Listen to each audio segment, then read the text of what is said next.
ఏంటి చూడ్డానికి భలే ఉందనుకుంటున్నారా? చెప్తాను రండి. కాకరకాయ అయితే ఇవాళ పచ్చడి ఎలాగో చూద్దాం రండి. ఇలా ఉన్న కాకరకాయలని వాటర్‌లో అయితే వేసుకొని మంచిగా వాష్ చేసుకొని తడిలెక్కనైతే తుడుచుకోవాలి. ఇలా రౌండ్ చక్రాల కింద అయితే కట్ చేసుకొని ఫ్యాన్ గాల్లో గానీ లేదంటే ఒక గంట అయితే ఎండలో అయితే ఆరబెట్టుకోవాలి. నెక్స్ట్ అయితే మనం ఆవాలు, మెంతులు అయితే ఫ్రై చేసుకోవాలి. ఫ్రై చేసుకున్న వాటిని అయితే మెత్తగా అయితే గ్రైండ్ చేసుకుని అయితే పక్కన పెట్టుకోండి. ఒక రోల్లోకి అయితే మనం ముందుగా కట్ చేసి పెట్టుకున్న కాకరకాయ ముక్కలను అయితే వేసుకుని దంచుకోవాలి. దంచి పెట్టుకున్న కాకరకాయ ముక్కలను అయితే పక్క అయితే పెట్టుకోండి. అదే రోల్లోకి అయితే కొంచెం ఉప్పు, చింతపండు అయితే వేసుకుని దంచుకోండి. మనం ముందుగా పక్కన పెట్టుకున్న కాకరకాయ ముక్కలను అయితే వేసుకుని ఒకసారి మొత్తాన్ని దంచుకోవాలి. దంచుకున్న దాన్ని అయితే పక్కనైతే పెట్టుకోండి. నెక్స్ట్ అయితే అదే రోల్లోకి మనం బెల్లం అయితే వేసుకుని దంచుకోవాలి.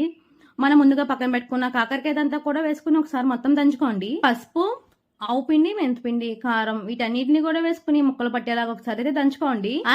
ఆగండి, ఈ ప్రాసెస్ అయితే ఇంకా అవ్వలేదు. నెక్స్ట్ అయితే మనం పోపు అయితే పెట్టుకోవాలి. ఆయిల్ అయితే ఎక్కువగానే తీసుకోవాలి. గుప్పడని వెల్లుల్లిపాయ రబ్బలు, ఎండుమిర్చి, 1 స్పూన్ ఆవాలు, 1 స్పూన్ మెంతులు, అలానే కరివేపాకు అయితే వేసుకుని ఫ్రై చేసుకోండి. లాస్ట్ అయితే కొంచెం ఇంగువ అయితే వేసుకుని తింపేసుకోవాలి. మనం ముందుగా దంచి పెట్టుకున్నదంతా ఒక బౌల్ లోకి అయితే తీసుకున్నాం కదండి. పోపు అంతా వేసేసుకుని ఒకసారి అయితే మిక్స్ చేసుకుంటే మనకి ఎమ్మి కాకరకాయ పచ్చడి అయితే రెడీ అయిపోద్దండి. మరి మీరు కూడా ట్రై చేసి ఎలా వచ్చిందో కామెంట్ చేయండి. అదే చేత లైక్ చేసుకుని వెళ్ళండి. Stay tune.